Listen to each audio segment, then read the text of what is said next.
Well, hello and welcome to Binge Watch, the podcast where we take a look at the hottest new TV and film releases on streaming television platforms.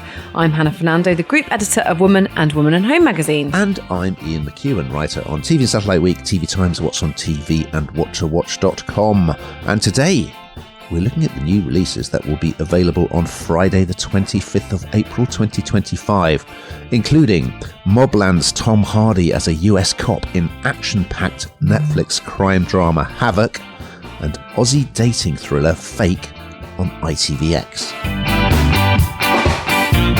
And we'll also be checking out new Disney Plus wildlife series Secrets of the Penguins and star-studded family succession drama I, Jack Wright on You and Alibi, and Now TV in fact. But first, Ian, what is in the news? Emma Corrin, Jack Loudon and Olivia Colman will star in the Netflix adaptation of the Jane Austen classic Emma, which I should add, my local drama group are also doing a version of. What else is in the news, Hannah? Well, I know which one I'll be going to the preview of. Well, Peaky Blinders creator Stephen Knight is making a Prime Video documentary about Birmingham City FC. Okay.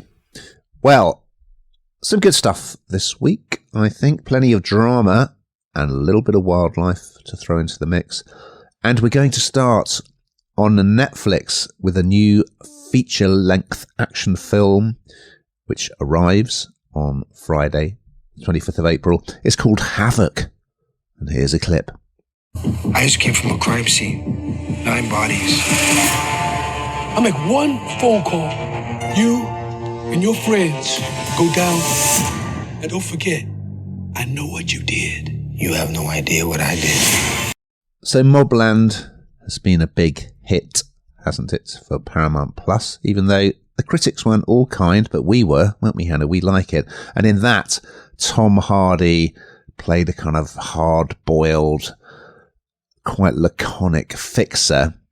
Well, in this, he's crossing the Atlantic. He's playing a US cop called Walker, but he's kind of doing his Tom Hardy shtick, and it works very well. This starts very promisingly. He is a cop who, of course, he has to have a troubled private life, doesn't he? So we see him sort of going to a convenience store to buy a Christmas present for his daughter. So he's like a bad dad, and he's estranged from the daughter's mother. He is sort of in the pay of this politician who is played by Forrest Whitaker. Great to see Forrest Whitaker in this, who is promising to clean up the city. And it's very much a kind of gangland situation. So the jumping off point is really exciting. The start of it is thrilling. So cops are chasing a lorry that's been stolen, a great big truck that's been stolen along the freeway. That is a brilliant chase. And I'm not going to say what happens at the end because it's very exciting and very unexpected. And then some people owe money to an Asian gang, and well, I'm not going to say what happens, but yeah, there's a lot going on. Corrupt cops, corrupt politicians, people who are related to the politicians who need to be kind of kept out of trouble but are in trouble. It's directed by the guy who brought us Gangs of London, which is still going on. There's a new series started recently, didn't it, on Sky? And that was noted for its amazing choreographed action scenes. And this is no different. What I would say, initially I was really enjoying it. It's got Jessie Mai Lee, also from Shadow and Bone. She plays this rookie who sort of forms a reluctant partnership with Walker as he's, trying to help out Forrest Whitaker's politician, whose son is, I can give that much away, his son is in trouble, and so Walker is trying to extricate him. Funnily enough, a lot of it was filmed in Wales, though it's set in America. It looks good. But what I found was, although it started really promisingly and it's got some terrific action set pieces, it ends up just being almost like a sort of point and shoot video game, because it's just like there's just cannon fodder. People are just being relentlessly machine gunned, and then it's done in slow-mo, so you kind of see the impact of every bullet. It's almost kind of fetishizing violence. And I got to say, these people are terrible shots because people seem to be able to survive an absolute cavalcade of machine gun fire. But yeah, so in the end, I just thought it's too much, Is this what we enjoy now? Just absolutely horrifically full on relentless violence with a massive body count, so that life and death just ends up meaning nothing, So initially I thought this is going to be great. By the end I was disenchanted, but I thought Tom Hardy he's always great, isn't he? And this is easy for him, this kind of role, just really hard bitten action character. And Jesse Miley as good as the Rookie, and Forrest Whitaker is always good value. Timothy Oliphant is also in there as a fellow cop.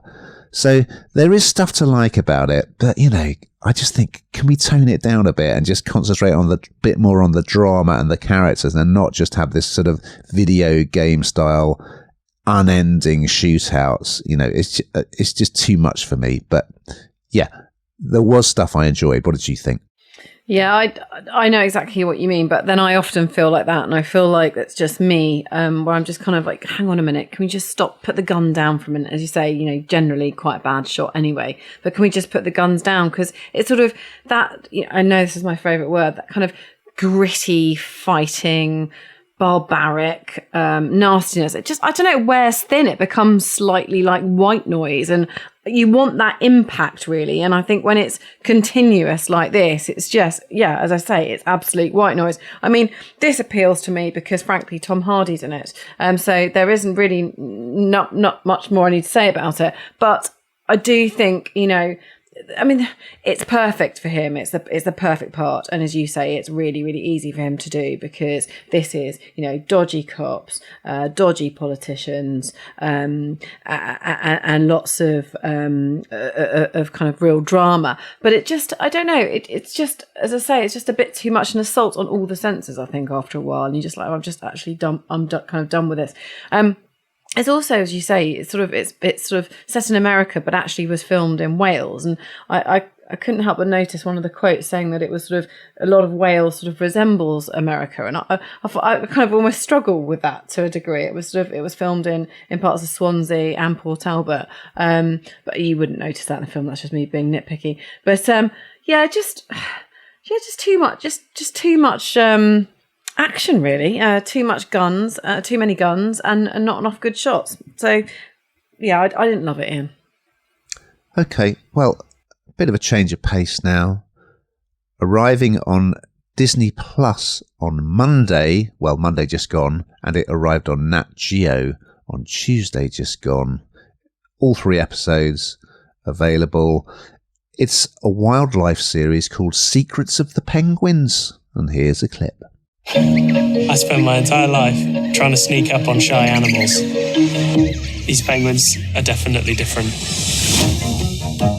They teach. They toil. Practice parenting. Wow. And act weirdly brave for their size. To survive here, you've just got to be so tough. Yes, as you say, a slight step change, but absolutely lovely if you love penguins. Because this is, as you say, it's on Disney Plus, but it's a National Geographic adventure, really. And there are 3 episodes. Number 1, Heart of the Emperors. Number 2, Survival of the Smartest. And episode 3 is Rebels with a Cause. And it's just really lovely because, as with all of these kind of wildlife programs, you really get to understand the nature of each of these animals. And we just sort of see them as animals and they just get on and they just do that. But actually, there's real nuances, real intricacies, really human kind of in this instance, sort of things that you look at and think, God, that's a human would do that. That's absolutely incredible. And of course you have the sadness of these things as well, don't you? You know, the baby penguins, and will they survive the storm? And the narrator is and who's filming as well, is there really, really close to them. And I think this is where it falls apart a little bit for me. Does it fall apart? Perhaps that's a bit dramatic. where I struggle, because we're so used to the likes of the voices of David Attenborough, and more recent times there have been sort of newer people coming through, haven't there? But actually, it's that sort of it's his voice we've become very used to with these wildlife programs, and this is quite different because the narrator is Blake Lively, so it's kind of really strange, actually, because you've got Bertie there, Bertie Gregory, filming this whole thing, talking us through exactly what's going on, and I can't help. I suppose if you're with these animals all the time and then you see, animals dying, and unfortunately that does happen. I don't know.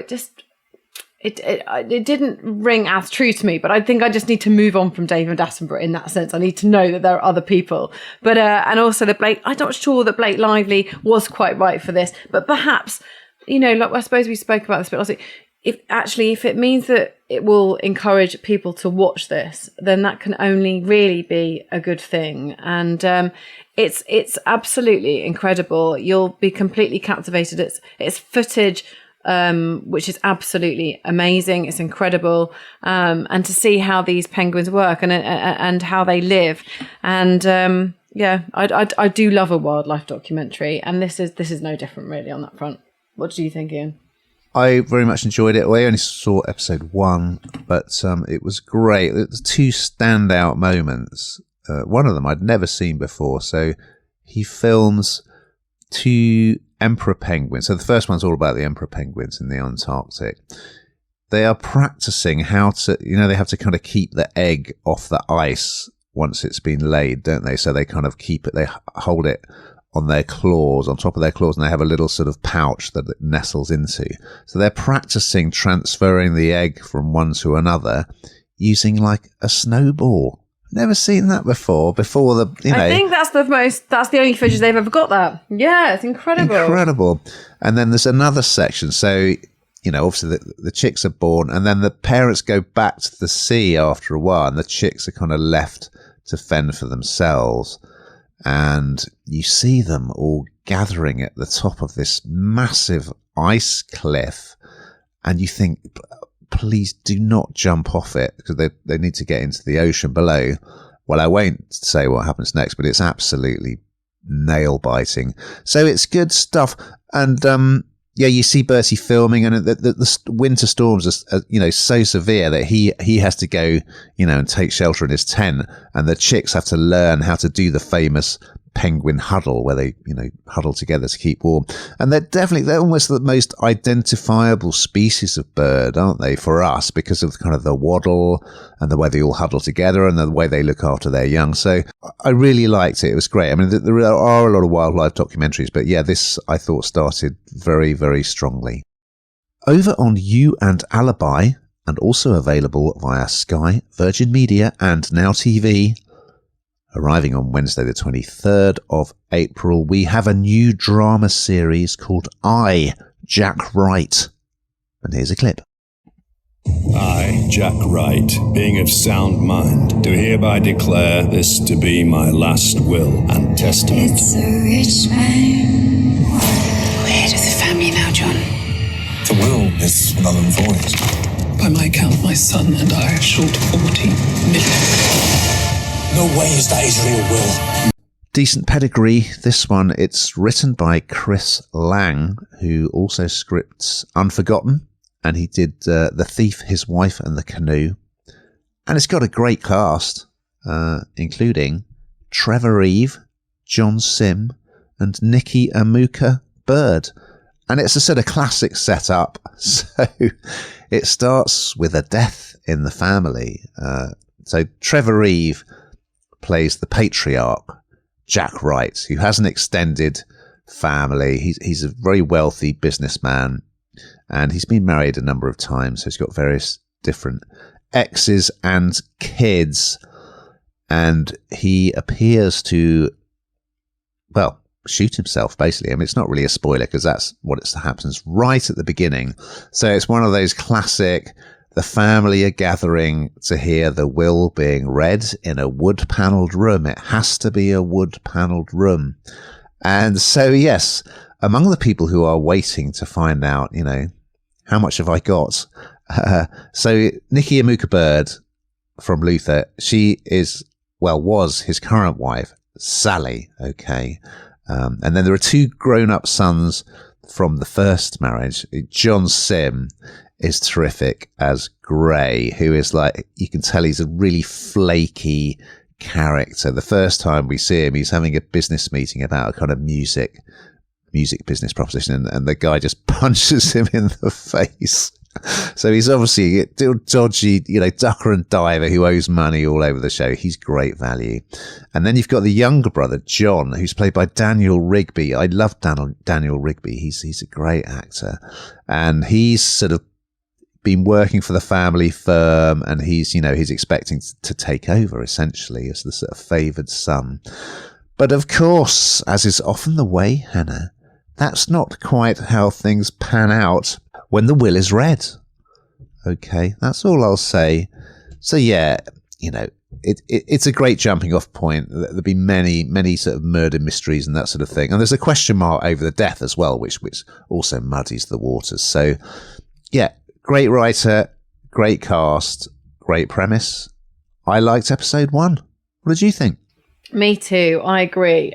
Because this has got a bit more to it, hasn't it? Because, what isn't there to love about an affluent, dysfunctional family? And that's exactly what this is. And you can really, really get stuck in. And added to, as you said at the end, the foul play potentially around this death makes it even more interesting. And everybody coming out of the woodwork. And I think anybody that's lost anyone will know that kind of when those, I'm not sure that you have the will read everywhere, and certainly not these days in quite that same way, but it's there's often things you didn't necessarily know about, and this more so than most perhaps. So it's got some what I like about the first episode, what I like so far, is the fact that you can't really guess it, and I think there's many more twists and turns to come.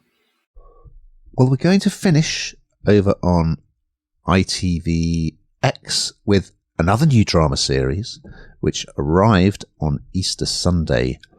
It's called Fake, and here's a clip. You're going to a remote cape with a man you just met on a dating app. You want me to run a quick background check on him? This is a love story, not an investigation. You haven't been round to his place, you haven't met his friends or his children. It just makes me feel crazy. Can I borrow some money? And Joe and I have got to find another $100,000. Oh my God, what have you done? Yeah, so this is a really, from what I've seen so far, I'm really, really enjoying this because this is actually about a subject matter which I think lots of people could fall into a trap over. It's a scam, essentially. Is it a scam? Are you going to be scammed romantically, fraudulently?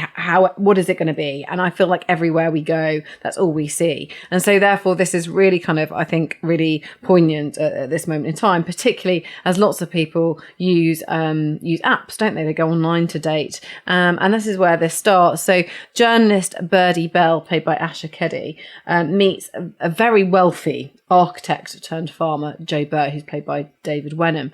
And they meet through an online dating app, and he's really kind of really into her straight away. And I think, immediately she's a bit like, oh, what's going on here? But his persistence does pay off, and this is a whirlwind romance, and what should be and what she wants to be absolutely amazing. This is her happily ever after, but it's not, is it? There's something more than meets the eye here. He's just a bit too perfect, and nothing really kind of adds up. And as I said before, these romance scams, they're on the rise. You read about them all the time in papers, magazines, they're on the TV. You hear about it all the time, and yet actually it's just so easy, particularly online. And it will only get easier with AI, let's be honest, to be scammed by somebody. And, potentially, I'm not saying she is, I'm not saying everybody is, but potentially when you're vulnerable, but potentially when you want to meet somebody and it all seems rosy and brilliant, you can fall into that trap, particularly when it comes to emotions, very, very easily. So I do think that it will pique the interest of quite a few people, because I think it's something that's happening, a lot of the time. And there are lots of ducks and dives in this so far. And what is the secret of this guy? What is it that's going on? Who is he really? And that's what we all want to find out. I think it's very promising. Ian, what do you think?